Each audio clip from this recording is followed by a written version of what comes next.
계시록 11장 1절에서 13절입니다. 1절에서 13절. 제 성경이 신약성경 409쪽입니다.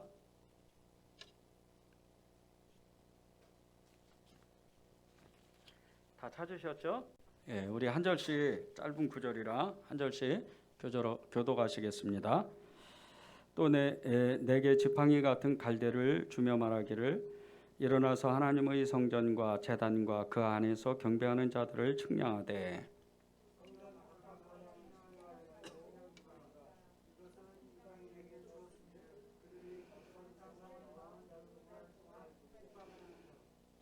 내가 나의 두 증인에게 권세를 주리니 그들이 굵은 베옷을 입고 1260일을 예언하리라.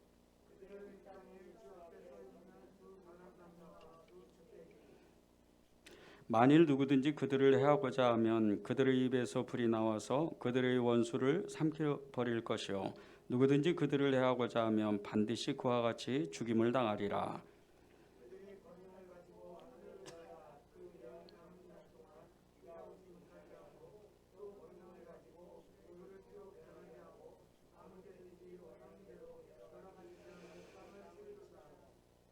그들이 그 증언을 마칠 때 무조경으로부터 올라오는 짐승이 그들과 더불어 전쟁을 일으켜 그들을 이기고 그들을 죽일 터인즉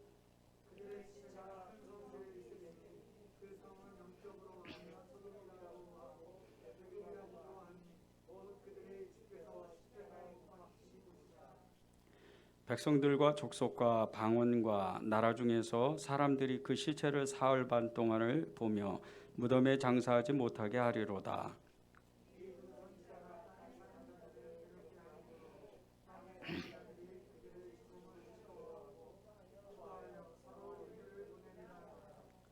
삼 일 반 후에 하나님께로부터 생기가 그들 속에 들어가매 그들이 발로 일어서니 구경하는 자들이 크게 두려워하더라.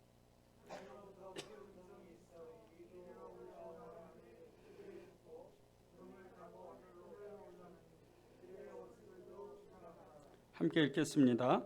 그때 큰 지진이 나서 성 10분의 1이 무너지고 지진에 죽은 사람이 7천이라. 그 남은 자들이 두려워하여 영광을 하늘의 하나님께 돌리더라. 아멘. 하나님의 말씀입니다. 일곱째의 나팔 재앙이 있기 전에 여섯째와 그리고 일곱째 그 재앙과 사이에 그 천사들이 이제 나팔을 하나씩 다 들고서 불 때마다 이 땅에 재앙이 임했었습니다. 그런데 그 여섯째와 일곱째 사이에 일곱 번째 나팔을 천사가 불기 전에 한 가지 정말 이상한 현상이 갑자기 이렇게 나타났습니다. 하나님의 성전이 이방인들에게 공격당하는 그런 일들이 벌어진 겁니다. 1절과 2절을 보겠습니다. 또 내게 지팡이 같은 갈대를 주며 말하기를, 일어나서 하나님의 성전과 제단과 그 안에서 경배하는 자들을 측량하되 성전 바깥은 측량하지 말고 그냥 두라. 이것은 이방인에게 주었은즉 그들이 거룩한 성을 42달 동안 짓밟으리라. 그 1절에 보면 이 하나님의 성전과 제단 그 안에서 경배하는 자들이라는 이 말씀이 나옵니다. 이 말씀은 교회 안에서 예배드리는 성도들을 뜻하는 겁니다. 다시 말해서 이 신실한 자들, 진짜 믿는 사람들, 예수님을 정말 진짜로 따라가는 그런 사람들을 의미하는 거죠. 이런 사람들이 하나님 앞에 예배드릴 때 신령과 진정으로 정말 성령에 사로잡혀서 그렇게 예배를 드리는 사람들이 됩니다.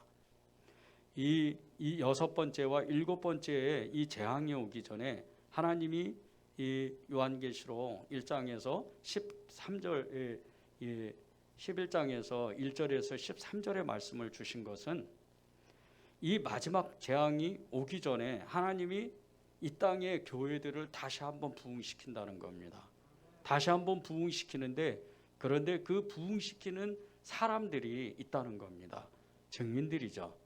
이 증인들은 거룩한 곳에서 거룩한 예배를 드리고 성령에 의지해서 하나님 앞에 전심으로 신령과 진정으로 예배를 드리는 사람들이라는 겁니다. 여러분들이죠. 여러분들이 성령의 사람들이요, 믿음의 사람이요, 또 예수님의 증인이기 때문에 여러분들이 하나님과 정말 하나님 마음이 합해서 성령으로 그렇게 예배드리는 그런 사람입니다. 요한복음 14장 17절에 보면 그는 진리의 영이라 세상은 능히 그를 받지 못하나니 이는 그를 보지도 못하고 알지도 못함이라. 그러나 너희는 그를 아나니 그는 너희와 함께 거하시며 또 너희 속에 계시겠음이라는 이 말씀이 있습니다. 성령의 사람들은 이런 사람들이라는 거예요. 성령의 사람들은 진리의 영을 모시고 있는 사람인데 세상이 그것을 알지 못한다는 겁니다. 이런 사람들이 예배를 드리고 이런 사람들이 기도하고 이런 사람들이 하나님의 일들을 감당하게 되면 반드시 일어나는 현상이, 첫 번째는 예배의 부흥을 체험하고 두 번째는 이 세상 가운데 살아계신 예수 그리스도가 증거된다는 겁니다. 여러분들을 통해서 세상 가운데서 예수님이 증거되는 그 역사는 다른 것이 아니고 여러분의 기도를 통해서, 여러분의 그 전도를 통해서, 또 여러분의 그 섬김을 통해서 실제로 일어난다는 겁니다. 오늘 제가 태평 삼동 복지사님으로부터 전화를 받았습니다. 전화를 받았는데 이제 지난주에 그 한 어르신하고 컨택을 하기로, 만나기로 이렇게 약속을 했는데 그 어르신이 이제 교회에서 온다고 하니까 자기는 예수님을 믿는 사람이라 교회에서 오면 또 교회가 겹치니까 안 와도 될 것 같다, 이렇게 부탁을 하시면서 다른 예수 안 믿는 그런 사람들하고 연결했으면 좋겠다. 그리고 연락을 이렇게 이제 해왔습니다. 근데 제가 이 전화를 받으면서 너무 기뻤던 것이 그 예수님을 믿지 않는 이 복지사분이 분명히 이렇게 얘기를 하는 겁니다. 교회에서 좋은 일을 하니까. 이것이 예수님이 증거되는 일입니다. 여러분들이 세상 가운데서 전도를 하다가 어떤 사람이 위로를 받고 어떤 사람이 정말 하나님을 만난다면 그 이상 좋은 것은 아무것도 없다는 겁니다.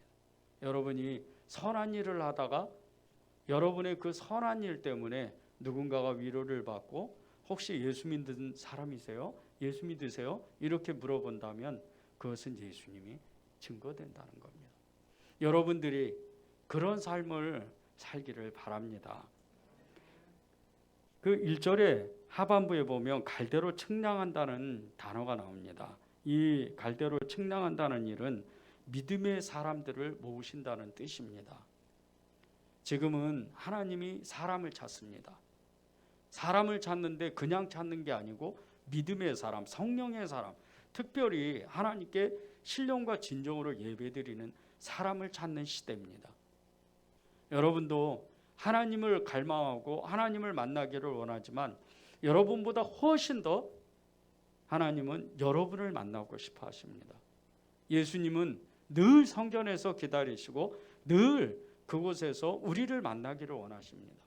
하나님께서 우리를 만나시는 그 뜻은 다른 것이 아니고 이 마지막 때에 교회가 부흥되어야 되는데, 교회가 이제 하나님의 손에 붙잡혀야 되는데, 진정으로 교회가 부흥될 수 있는 것은 성령에 사로잡혀서 하나님께 전심으로 예배드리는 그런 사람들이 모인 교회가 이 땅 가운데에서 교회의 부흥을 일으키고 민족과 나라와 열방과 세계를 부흥시키는 그런 교회가 되는 겁니다. 여러분들이 정말 진정으로 하나님 앞에 예배를 드린다면 반드시 그 부르심 앞에 여러분이 나올 수밖에 없습니다. 하나님은 여러분 한 사람 한 사람의 그 심령 가운데 하나님의 꿈을 심어 두셨습니다. 그런데 그 꿈이 다 제각각인 것 같아도 결국은 마지막에서는 하나님의 나라를 위해서 모든 것이 모자이크가 다 퍼즐이 맞는 것 같이 하나님의 일에 여러분을 부르신다는 겁니다. 그 부르심이 오늘 하나님께서 저와 여러분에게 이 요한계시록 11장 1절에서 13절의 말씀으로 오늘 여러분을 저를 하나님이 부르신다는 겁니다. 2절에 보면 성전 바깥과 거룩한 성 42달이라는 이 단어가 나오는데 이 단어들은 굉장히 중요한 단어들입니다. 첫 번째, 성전 바깥은 교회 안에 있으나 믿음이 없는 자와 같이 진실하지 않는 사람들이 있다는 겁니다. 거룩한 성은 예루살렘, 그 내가 사는 도시, 이 내가 사는 도시 안에 예수님을 믿었지만 예수님을 증거하지 않는 사람들, 그리고 정말 무늬만 예수님을 믿는 것처럼 행동하는 그런 사람들이 성에서, 도시 안에서 살고 있다는 겁니다. 이런 사람들은 그냥 명목상 그리스도인이라고 말하는 겁니다. 42달이라는 단어가 나오는데 이것을 그냥 액면 그대로 우리가 해석하면 3년 6개월이라는 시간입니다. 1260일이죠. 이것은 고난의 긴 시간을 얘기합니다. 예수님을 정말 믿는 사람과 그리고 예수님을 온전히 따라오지 못하는 이 사람들에게 똑같은 고난이 찾아오지만 예수님을 정말 믿는 사람들은 하나님을 전심으로 쫓아가고, 그렇지 않는 사람은 조금만 환난이 오면 그저 배신하고 변질이 되어서 하나님을 떠나버린다는 겁니다. 그런데 이 42달이라는 이 단어 안에 하나님의 깊으신 뜻이 있습니다. 하나님은 그 42달이라는 시간을 정해두었다는 겁니다. 아무리 엄청난 고난이라도, 아무리 어려운 일이라도, 아무리 어려운 고통이라도 때가 되면 그 모든 고난은 그쳐진다는 겁니다. 끝날 때가 온다는 거죠. 여러분이 정말 예수님을 뜨겁게 만난다면, 여러분이 정말 예수님을 온전히 따라간다면 지금 받는 고난, 지금 받는 삶의 어려움, 고통, 그 모든 것이 반드시 끝날 때가 온다는 겁니다. 예수님을 믿는 사람은 예수님과 함께 고난을 받는 사람입니다. 요한복음 15장 20절에 보면 사람들이 나를 박해하였은즉 너희도 박해할 거라는 하나님의 말씀과 같이 우리가 예수님을 정말 온전히 따라간다면 우리에게 찾아오는 고난, 우리가 겪는 이 엄청난 삶의 어려움들은 당연하다는 겁니다. 여러분은 그렇게 생각하세요? 여러분은 정말 나에게 찾아오는 이 고난과 삶의 그 어려움들이 정말 이것은 하나님이 나를 사랑하셔서 내가 예수 그리스도를 믿는 증인이라고 그렇게 나에게 증거하시는 그런 일이라고 여러분은 믿으세요? 이것은 너무나 중요한 겁니다. 지금 이 현대교회에서 가장 믿음이 없는 사람들, 가장 또 교회가 약한 이유는 이 고난의 종교, 예수 그리스도를 믿으면 고난받는다는 이 믿음이 지금은 너무나도 옅어졌기 때문에, 너무나도 약해졌기 때문에 지금 그 예수 그리스도의 십자가의 본질, 믿음이 사라졌다는 겁니다.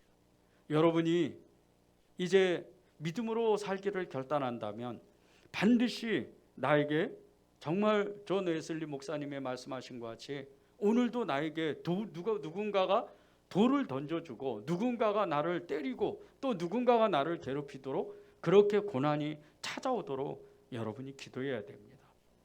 이것은 그냥 코미디처럼 어디 프로나 그런 코미디에서 말하는 코미디 같은 일이 아닙니다.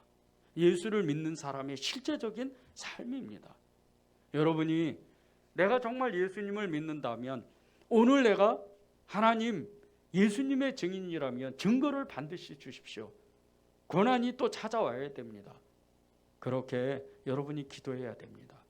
저는 오늘 그 화장실 공사를 하면서 정말 주변에 상가에 이 집 저 집을 다니면서 제가 우리 교회가 공사를 하는데 이제 좀 시끄러울 겁니다.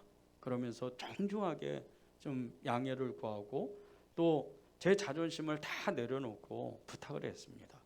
그런데 그런 모든 일들이 별것도 아니더라고요.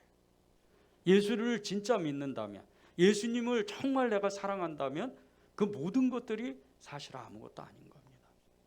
여러분들이 늘 삶에서 이런 훈련들을 한다면, 늘 여러분들이 그 삶 가운데에서 예수님을 정말 증거하려고 내가 손해보고 그리고 내가 가진 것을 다른 사람에게 또 내어주고 내 자존심을 다 구길 정도로 그렇게 나를 내어준다면 여러분을 통해서 예수님은 반드시 증거된다는 겁니다. 탈북 성도의 한 간증이 참 제게 은혜가 됐습니다.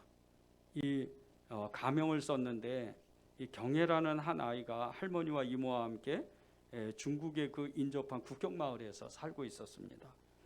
2008년도 4월 어느 날 중국에 그 식량을 구하러 갔던 이모가 이제 중국에서 돌아왔는데 할머니와 그 경혜라는 아이가 같이 이제 쌀로 밥을 해먹으려고 밥을 했는데 이모가 그 밥상 앞에서 눈을 감고 뭐라고 중얼중얼하는 거예요.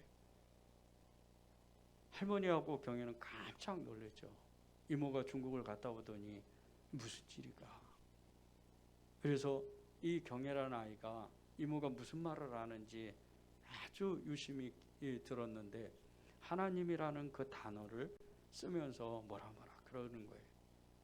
그래서 깜짝 놀라서 할머니하고 왜 그러냐고, 이모가 왜 그러냐고 물어보는데 이모가 중국에 가서 하나님을 만난 거예요. 예수님을 믿은 거예요.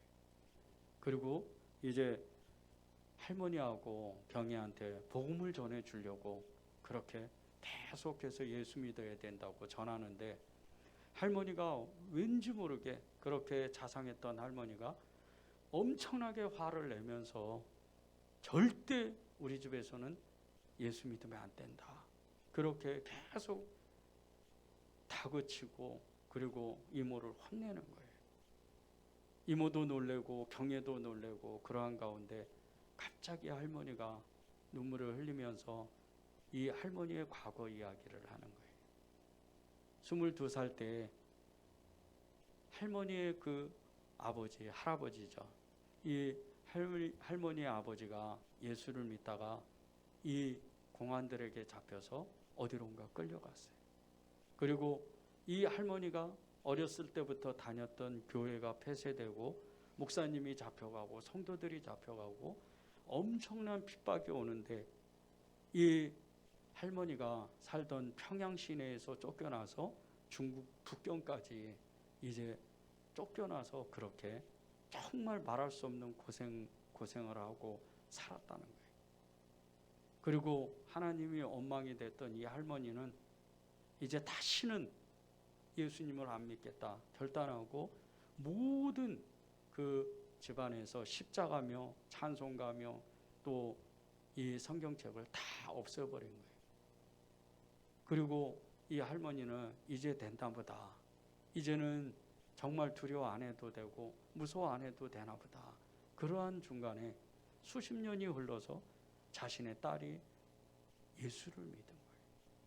너무 마음으로 좋기도 하지만 너무 큰 두려움 때문에 또다시 환난이 올까 핍박이 올까 그 두려움 때문에 자신도 모르게 자신의 딸을 그렇게 책망하고 예수 믿으면 안 된다고 그렇게 이야기를 한 거예요.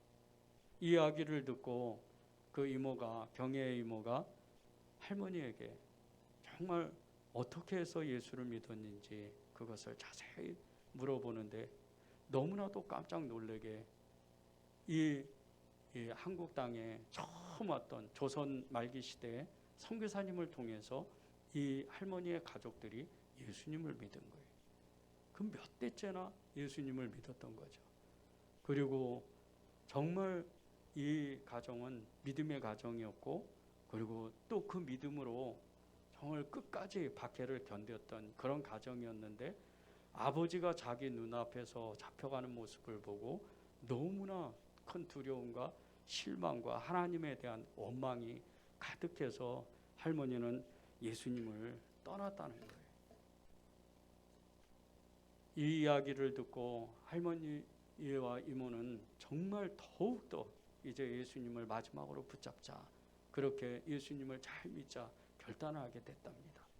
그런데 이것을 듣던 경혜라는 아이는 절대 하나님을 안 믿는다고 내 눈으로 보기 전에는 하나님을 믿을 수가 없다고 그렇게 정말 이모를 싫어하고 그렇게 좋아했던 사랑했던 이모하고 이 한마디 이야기를 안 하는 거예요. 그러던 중 어느 날 이 이모가 공안에 잡혀가게 됐어요. 보이부에 잡혀가서 이 이모가 이제 어디로 갔는지 알지도 못하는 그런 가운데 이 경혜라는 아이는 엄마와 같이 그렇게 따랐던 그 이모를 너무 사랑하는 그 이모를 다시는 만나지 못할 거라는 불안감에 이렇게 하나님께 기도를 했답니다. 하나님, 만약에 당신이 살아있다면 우리 이모를 살려주세요.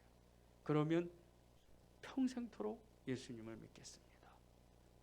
그리고 이 16살짜리 경혜가 정말 돈이 있는 사람을 찾아가서 그 이모를 빼내려고 돈을 빌리러 갔는데 평소에는 잘 말도 안 했던 이 사람이 선뜻 그 엄청난 거금을 이 경혜의 손에 쥐어줬다는 거예요. 그리고 이모는 풀려나고 이 경혜는 예수님을 그 자리에서 만나게 됐어요. 그리고 그는 그때부터 기도하기 시작했답니다. 하나님, 저는 예수님을 진짜 믿습니다. 여기서는 복음을 전할 수가 없습니다. 복음을 전할 수 있는 남한 땅으로 가게 해주십시오. 그리고 탈북을 해서 온 가족이 이제 남한 땅에 왔는데 이 경혜라는 아이는 성경을 배우고 또 예수님에 대해서 더 깊이 배우고 나서 자기의 소원이 북한 땅에 들어가서 복음을 전하는 게 소원이 될 정도로 그렇게 마음의 결단을 했답니다. 하나님께서 이 이야기를 통해서 저와 여러분에게 주시는 것은 하나님은 지금도 이 핍박을 견디면서 환난을 견디면서 하나님을 찾는 사람을 주님이 기다리신다는 겁니다. 여러분이 이 핍박의 시대, 이 환난의 시대, 그리고 교회가 다 무너져가는 이런 시대에 이 경혜라는 아이처럼 또 이모와 같이 할머니와 같이 그런 믿음의 결단을 하고 이제 죽으면 죽으리라 하나님 앞에 나아갈 수만 있다면 여러분의 인생은 반드시 하나님 앞에 이 마지막 시대에 쓰임받는 그런 사람들이 된다는 겁니다. 우리 교회는 하나님의 정말 하나님의 역사를 우리가 보기 위해서 전도하고 어려운 사람을 도와주기로 계속 기도하면서 실제적으로 우리 성도들이 또 여러분들이 하나님 앞에 헌신하면서 그렇게 사람들을 찾아다니고 있습니다. 그런데 하나님께서 제게 너무나도 놀랍게 역사를 하시는 것이 이 주변에 많은 사람들이 저를 알아보고 또 교회를 정말 알아보고 또 여러분들의 그 하는 일들을 눈여겨서 본다는 것이 지금 소문나고 있다는 겁니다.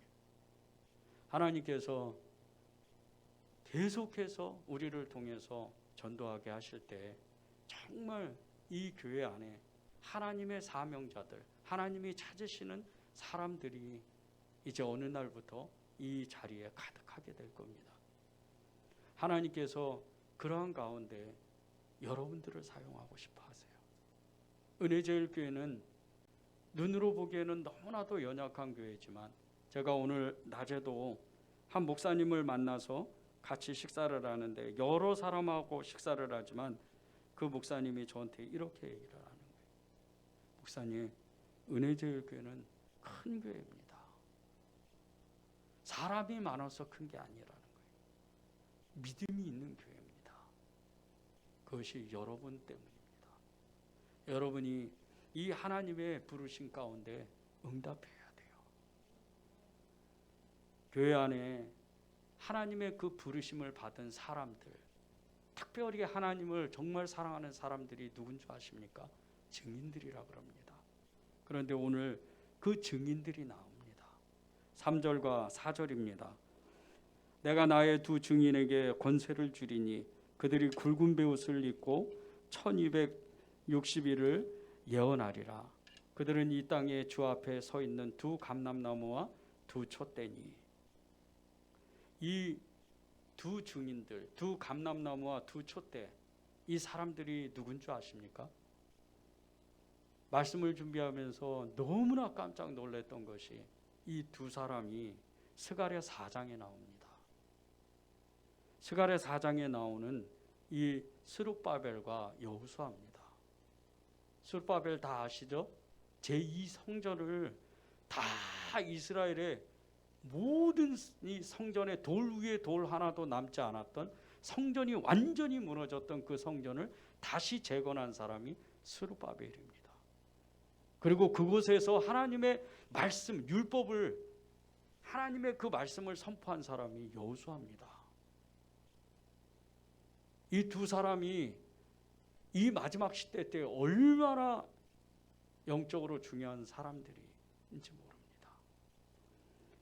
이 3절과 4절의 말씀에 나오는 그 내용에 순금 등잔대와 두 감람나무, 이게 나오는데, 이 스가랴에도 동일하게 순금 등잔대와 두 감람나무가 나오면서 이 순금 등잔대는 성전과 세상에 빛이 될 하나님의 백성에 대해서 이야기를 하는 겁니다. 그리고 두 감람나무와 기름 부음 받은 자는 총독 스룹바벨과 대제사장인 여호수아를 가리킨다는 겁니다. 여러분에게 지금 하나님은 이 여섯 번째와 일곱 번째의 재앙 가운데에서 이 마지막 때 마지막 심판이 일어나고 마지막 이 영적 대전쟁이 일어나기 전에 여러분에게 하나님은 사명을 주고 싶어 하십니다.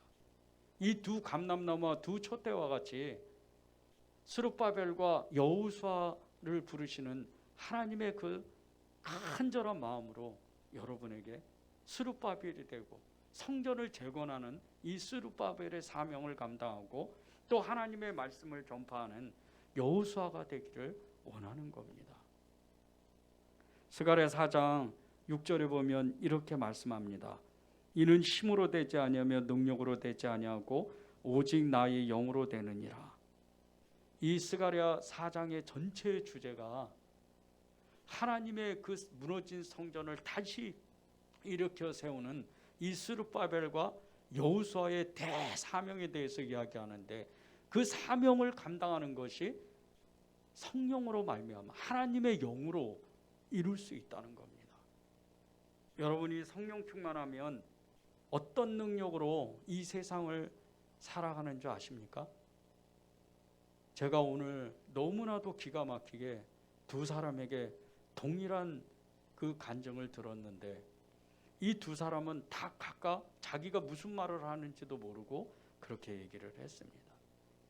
한 사람은 자기 어머니가 돌아가셨는데 그 누나가 정말 어머니가 천국 간다는 것을, 천사가 내려와서 천국 가는 것을, 그것을 눈으로 보았다고, 그것을 느꼈다고 그렇게 고백을 했습니다. 그런데 어느 목사님이 이 마지막 이 발인 예배를 하기 전에 마지막 예배를 드리려고 이렇게 오시는 중에 하나님으로부터 너무 뜻밖의 천사가 그를 데려갔다, 이런 이야기를 들었답니다. 그리고 그걸 와서 그대로 설교를 했습니다.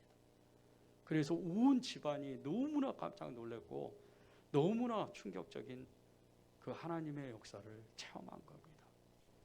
또 한 사람은 자신이 아는 어떤 분이 이 하나님 앞에 갔는데 분명히 하나님 앞에 천국에 갔다는 그런 믿음을 그 자리에서 받았답니다. 그런데 이 사람도 동일하게 어떤 사람이 찾아와서 그 사람은 지금 천국에 있습니다, 이 얘기를 동일하게 들었답니다. 제가 그 이야기를 듣고 너무 정말 아멘으로 정말 동의하고 즉각적으로 반응했던 이유 중에 하나가, 성령의 사람은 눈으로 보는 게 아닙니다. 성령의 사람은 느끼는 겁니다. 하나님의 역사를 이렇게 가까이서 체험하고 마치 눈으로 보는 것처럼 정말 우리 어머니가 내가 아는 사람이 천국에 갔다, 이것을 한눈에 보는 겁니다. 여러분들이 하나님의 성령에 사로잡히게 되면 이 하나님의 부르심, 이 하나님의 교회를 어떻게 세워야 되는지 그 사명을 어떻게 감당해야 되는지를 그냥 느끼는 겁니다.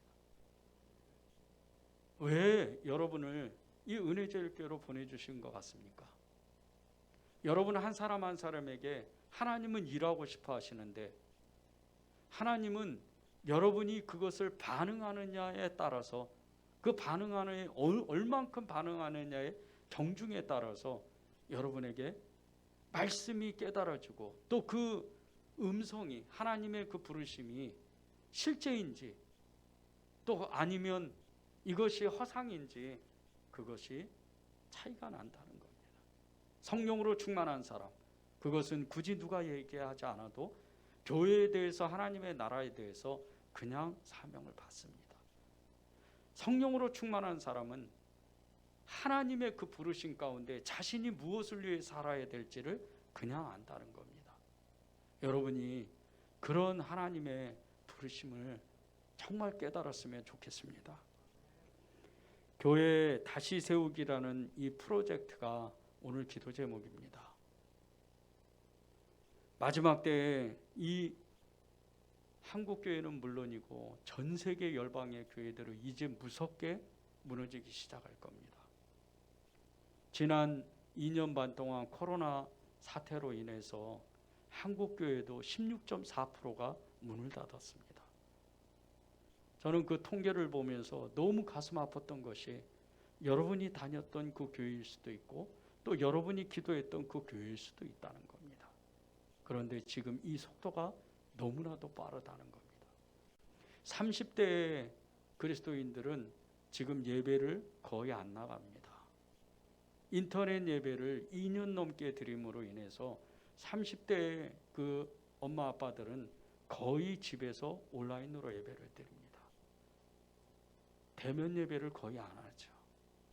그런데 요 추위가 5년만 지나가면 이 한국교회는 완전히 허리가 끊어지는 겁니다. 세대가 단절되는 거죠. 무서운 이야기입니다. 유럽과 미국 교회, 지금 그 무너지는 속도가 너무나도 빠릅니다. 종교의 영에 사로잡히고, 그리고 세상의 영에, 만몬의 영에 사로잡혀서 교회 모두, 거의 모든 교회가 문을 닫아서 그 교회가 너무 웅장하고 커서 나이트클럽이 되고, 또 어디 이렇게 무슨 연회장이 되고, 그렇게 계속해서 교회가 세상에 이런 공연장으로 변하는 그런 일들이 지금 유럽에 계속해서 일어나는 겁니다. 왜 이렇게 지금 유럽과 미국 교회가, 한국 교회가 무너지는 줄 아십니까? 고난을 잃어버렸기 때문입니다. 이 고난을 잃어버렸기 때문에, 하나님의 사명을 잃어버렸기 때문에 이 한국 교회는 지금 사명이 온데간데 없고 그저 종교인으로서 그저 예배만 나오면, 그저 헌금만 하면 하나님을 잘 믿는다고 믿는 사람들이 너무나 많아졌기 때문입니다. 지난 한 세기 동안 유럽과 미국, 한국의 포스트 모던 이 신학 계열로 인해서 자유주의 신학, 그리고 해방 신학이 들어오기 시작을 했습니다. 동성애가 죄가 아니고, 그리고 이 땅 가운데에서 영적인 이런 세상의 문화, 그리고 명상이라는 이런 세상의 문화가 교회에 들어오기 시작을 한 겁니다. 교회가 십자가를 능력을 잃고, 말씀의 능력을 잃고, 믿음의 삶이 자꾸 사라지고, 이제 교회는 사람들이 모이는 그저 사교장으로 계속해서 변한다는 겁니다. 교회에서 사람을 만나면 사업하기도 좋고 직장 다니기도 좋고, 교회에서 사람을 만나면 그저 내가 외롭지 않게 사는 그런 사교의 장으로 교회가 지금 변질되고 있다는 겁니다. 여러분은 이 암울한 이 교회의 시대에 여러분은 하나님의 그 역사, 하나님의 그 부르심을 어떻게 생각하십니까? 교회는 하나님의 역사가 반드시 일어나야 되고 사명을 감당하는 것이 교회입니다. 그런데 그 사명을 다 잊어버리고 성도들은 믿음이 연약해지고 그리고 세상의 문화와 타협해서 교회 안에서조차도 동성애가 죄라고 말하는 사람이 적어지는 이러한 이 교회는 교회가 아닙니다. 진짜 교회는 세상과 타협하면 안 됩니다. 진짜 교회는 이 세상 가운데에서 지금도 하나님이 살아계신다고 말하는 교회가 진짜 교회인 겁니다. 그런데 그 진짜 교회에서 하는 일은 예수님 때문에 고난받고 예수님 때문에 멸시받고 예수님 때문에 핍박을 받는 이것이 진정한 교회입니다. 교회가 고난을 외면하는 순간서부터 마귀의 유혹과 마귀의 핍박을 견디지 못합니다.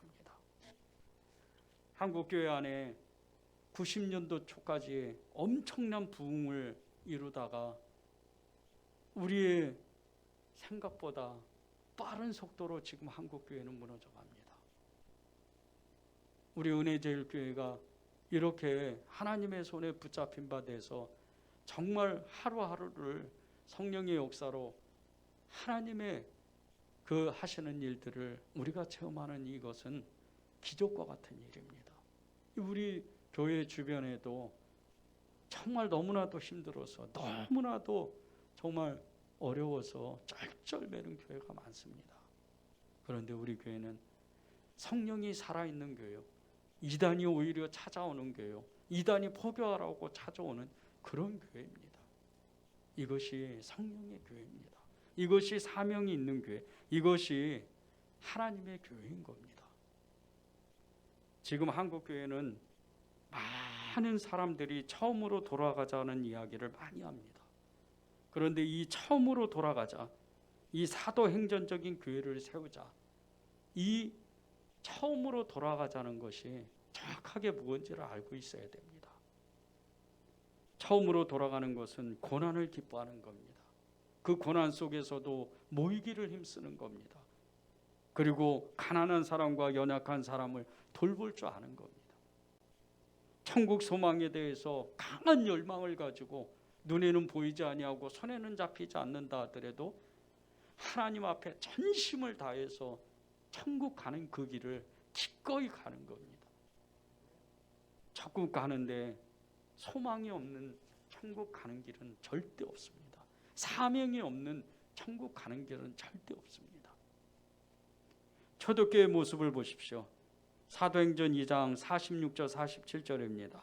날마다 마음을 같이하여 성전의 모기를 힘쓰며 집에서 떡을 떼며 기쁨과 순전한 마음으로 음식을 먹고 하나님을 찬미하며 또 온 백성에게 친송을 받으니 주께서 구원받는 사람을 날마다 더하게 하시리라. 제가 여러분들에게 감히 말씀드립니다. 지난 2년을 지나고 3년째 제가 이 은혜절교를 사역하고 있습니다. 2년이 지나는 그 시간, 그 시점에 작년 연말에 이 사도행전 2장 46절 47절의 말씀으로 2년여 동안 계속해서 우리는 모이기를 힘쓰고 떡을 떼며 그리고 순전한 하나님을 찬미하고 주변의 모든 사람들에게 칭찬을 받는 교회가 되자, 그렇게 2년 동안 외쳤습니다. 딱 2년이 지나고 3년째가 지나면서 이 교회 주변에 많은 사람들이 이 은혜제일교회를 주목하고 칭찬하고 또 은혜제일교회에서 하는 일들을 계속해서 지금 듣고 있는 겁니다. 이것이 말씀이 실천되고 말씀이 실제적으로 일어나는 것이 아니면 무엇입니까? 하나님의 말씀을 행하고 실천하고 그분의 사명을 감당하는 것은 그 결과물이 반드시 나타나야 됩니다. 그런데 그것이 우리가 말하는 게 아니고 교회 밖에서 외부에서 우리를 볼 때 그렇게 이야기하는 겁니다. 우리 은혜제일교회는 세상을 이기는 교회입니다. 생명을 나눠주는 교회요, 그리고 하나님의 비전이 있는 교회입니다. 여러분이 하나님의 그 사명, 나는 하나님의 일들을 위해서 전도자가 되겠습니다. 기도자가 되겠습니다. 선교사가 되겠습니다. 가난한 사람, 연약한 사람을 도와주는 그런 사람이 되겠습니다. 그 모든 것이 어디서 해야 되는지 아십니까? 바로 교회입니다. 교회를 통해서 하나님이 역사를 하는 겁니다. 교회를 통해서 하나님이 일하고 싶어 하시는 겁니다. 여러분이 그것에 응답해야 됩니다. 교회의 증인들이 하나님의 일을 감당하게 될 때 마귀는 그냥 있지 않습니다. 마귀는 반드시 그 증인들을 공격하게 되어 있습니다. 7절 8절입니다. 그들이 그 증언을 마칠 때 무적행으로부터 올라오는 짐승이 그들과 더불어 전쟁을 일으켜 그들을 이기고 그들을 죽일 터인즉 그들의 시차가 큰 성길에 있으리니 그 성은 영적으로 하면 소돔이라고도 하고 애굽이라고도 하니 곧 그들의 주께서 십자가에 못 박히신 곳이라. 무적행에서 짐승이 올라와서 이 두 증인들과 전쟁을 벌입니다. 그리고 끝내 이 짐승들이 이 두 증인을 이기고 그들을 죽여서 길거리에다가 그냥 내버립니다. 3일 반 동안 이 증인들은 많은 사람들의 조롱거리가 됩니다. 특별히 하나님을 대적하는 사람들, 이 사람들에게 조롱거리가 되는 겁니다. 여러분들이 예수님을 믿고 누구에게 무시를 받고 멸시를 받고 또 직장에서 너는 그렇게 하면 안 돼, 그런 소리를 듣는다면 여러분은 굉장히 기뻐해야 됩니다. 저는 특별히 식당회 같은 데 가서 일부러 크게 기도합니다. 오늘도 20명이나 가까이 되는 그 사람들 앞에서 엄청나게 크게 기도했습니다. 하나님이 주신 마음으로 마음껏 축복해라. 그 기도를 듣는 목사님은 너무나 기뻐서 아멘. 여러분이 교회에서 아멘 아멘 하는 것도 좋지만 교회 밖에서 나는 예수 그리스도다, 나는 예수 그리스도의 그 사람이다, 그렇게 여러분이 드러낼 수만 있다면 여러분은 이미 교회의 사명을 다 감당한 사람입니다. 이 짐승들, 두 증인을 죽였던 이 짐승들이 누군지 아십니까? 세상의 악한 영이요 마귀입니다. 지금도 여러분을 허심탄탄 노리며 할 수만 있다면 여러분을 넘어뜨려서 예수 그리스도를 믿지 못하게 하고 예수님을 떠나게 하려는 그런 마귀는 여러분의 생각과 마음을 계속해서 공격하는 겁니다. 이 마귀의 공격은 두 가지가 있습니다. 첫 번째는 외부적인 공격, 두 번째는 내부적인 공격이 있습니다. 외부적인 공격은 우리가 쉽게 느낍니다. 아, 저 사람이 내가 예수를 믿으니까 나를 싫어하는구나, 쉽게 느낍니다. 환경이 어려워지고 재정적인 어려우면 아, 예수님 믿기 때문에 이렇게 어려움이 처해지는구나, 금방 압니다. 그러나 내면의 그 마귀의 공격은 우리가 쉽게 분별을 못합니다. 주일에 나누었던 영적 게으름, 여러분은 이 영적 게으름에 대해서 어떻게 생각합니까? 일찍 자고 일찍 일어나는 것이 여러분 부지런하다고 생각하십니까? 이 영적 게으름은 그런 뜻이 아닙니다. 여러분의 영적 게으름은 여러분의 생각이 예수님께 고정되지 않고 다른 곳에 있다는 겁니다.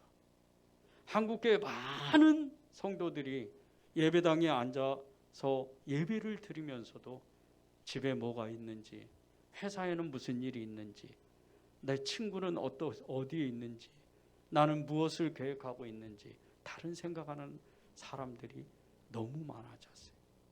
영이 충만하지 않으니까, 예수로 충만하지 않으니까 세상의 영이 예배당에서 앉아 있는데도 내 생각을 공격하는 겁니다. 이게 내면의 전쟁입니다. 마귀는 지금 이 21세기에 우리를 죽이려고 엄청나게 고생을 시키고 우리를 꼼짝 못하게 하는 전략을 안 씁니다. 이제는 평안한 환경으로 우리의 시간과 그리고 우리의 마음을 여유롭게 만듭니다.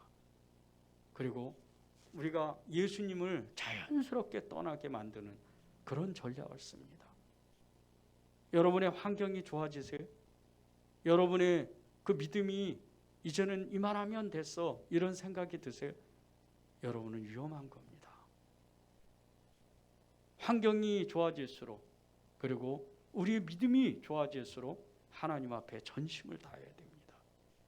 오늘도 어느 목사님과 그런 얘기를 나누면서 목사가 제일 위험할 때는 사람이 많아질 때다. 그러고 나면 영적인 매너드림에 빠져서 하나님을 찾기보다는 사람들의 눈치를 보게 된다. 그렇게 나누었습니다.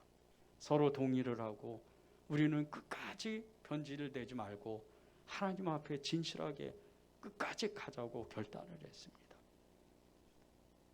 우리의 육신의 기질은 환경이 조금만 풀어지면 하나님 앞에 너무나도 연약해진다는 것, 마귀에게 너무나도 연약해진다는 것, 그것을 정확하게 알고 있어야 됩니다. 증인들은 이 모든 것을 알고 사는 사람입니다. 증인들이 외부에서 공격하고 또 내부적으로도 마귀가 그 공격할 때 증인들은 하나님의 그 복음, 천국 복음을 붙잡고 그것을 이기는 사람들입니다. 11절과 13절입니다. 3일 반 후에 하나님께로부터 생기가 그들 속에 들어가며 그들이 발로 일어서니 구경하는 자들이 크게 두려워하더라. 하늘로부터 큰 음성이 있어 이리로 올라오라 함을 그들이 듣고 구름을 타고 하늘로 올라가니 그들의 원수들도 구경하더라. 그때 큰 지진이 나서 성 10분의 1이 무너지고 지진에 죽은 사람이 7천이라. 그 남은 자들이 두려워하여 영광을 하늘의 하나님께 돌리더라. 하나님이 우리에게 가장 큰 무기를 주신 것이 천국 소망입니다. 이 천국 소망 하나만 있으면 아무리 고통받고 아무리 환경이 좋아져도 우리는 그 모든 것을 이길 수 있는 영적인 힘을, 영적인 무기를 갖는 겁니다. 성령의 사람, 예수 그리스도의 증인들, 하나님의 사명을 감당하는 사람은 천국 소망을 온전히 붙잡은 사람들입니다. 우리가 천국에 왜 가고 싶어하고 천국 가는 길을 그렇게 소망하는 줄 아십니까? 우리의 사명을 왜 그렇게 감당하려고, 우리가 왜 그렇게 하나님의 일을 하려고 그렇게 애를 쓰는 줄 아십니까? 천국 소망 때문입니다. 우리가 그곳에 가야 되기 때문에. 하나님 앞에 애쓰고 수고하는 것, 하나님 앞에 전심을 다하고 우리가 영적인 게으름을 피우지 않고 하나님 앞에 정말 모든 것을 드리겠다고 그렇게 나오는 것은 천국 소망 때문입니다. 저는 예수님을 처음 믿고 이 천국 소망에 눈을 뜬 적이 있었습니다. 너무나도 놀랍게 어느 날 기도하는데 그랜드 캐년과 같은 이런 엄청난 그 절벽 사이에 수많은 점들이 있고 그리고 그 밑에는 불바다가, 불지옥이 엄청나게 끓어오는 용암 바다가 있는 거예요. 근데 그것이 마치 영화의 한 장면처럼 계속해서 압축돼서 크로즈업 되는데 나중에 보니까 이 점이 수많은 사람들이 떨어지지 않으려고 그 절벽에 매달려 있는 거예요. 그 모습을 보는데 그때 제 마음 안에 한 가지 음성이 들렸어요. 너는 이 많은 사람을 너에게 주면 너는 무엇을 할 것이냐. 저는 그것이 즉각적으로 지옥인 줄 알았습니다. 그때 제가 하나님 앞에 서원했던 것이 저는 이 모든 사람을 위해서 제 목숨을 하나님께 드리겠습니다. 제가 그렇게 놀라운 체험을 하고 지금은 천국 가신 저의 지인 한 권사님이 저하고 같이 정말 사는 환경도 달랐고 또 나이도 달랐고 직업도 다른, 도시도, 사는 도시조차 다른 이 권사님이 저랑 정말 천국에 대해서 이야기하다가 너무나 깜짝 놀란 일이, 두 사람이 체험했던 이 천국 체험의 그 현장이 똑같다는 겁니다. 지금도 천국은 우리에게 실제적인 겁니다. 여러분이 어떤 천국을 붙잡는지, 또 어떤 천국을 소망하는지, 그 길을 어떻게 소망하는지는 각자의 그 믿음에 달려 있습니다. 그런데 여러분이 정말 예수님의 증인이 되고 이 마지막 때에 두 증인과 같이 스룹바벨과 그리고 여호수아와 같이 그리고 수많은 믿음의 사람들, 그 증인들과 같이 하나님께 쓰임을 받으려면 여러분들은 정말 하나님 앞에 애쓰고 수고해야 됩니다. 13절을 읽고 기도하겠습니다. 그때 큰 지진이 나서 성 10분의 1이 무너지고 지진에 죽은 사람이 7천이라. 그 남은 자들이 두려워하여 영광을 하늘의 하나님께 돌리더라. 큰 지진이 나고 성 10분의 1이 무너지고 7천 명이 상징적인 숫자죠. 한꺼번에 죽었는데 이 사람들이 누군지 아십니까? 증인들을 조롱하고 하나님이 없다 하고 하나님 앞에 대들던 그런 사람들입니다. 이런 사람들이 두 증인이 3일 만에 갑자기 살아나서 하늘로 들림을 받는 그 현장을 보고 너무나도 놀라고 두려워해서 하나님을 찬미했다는 겁니다. 우리의 삶이 이 모습이 되어야 됩니다. 우리의 삶이 세상 사람들이 정말 하나님은 살아계시구나, 하나님은 분명히 계시는구나, 그런 모습의 증인들이 되어야 됩니다. 하나님은 여러분을 그런 사람들로 오늘 부르시기를 원합니다. 기도하겠습니다.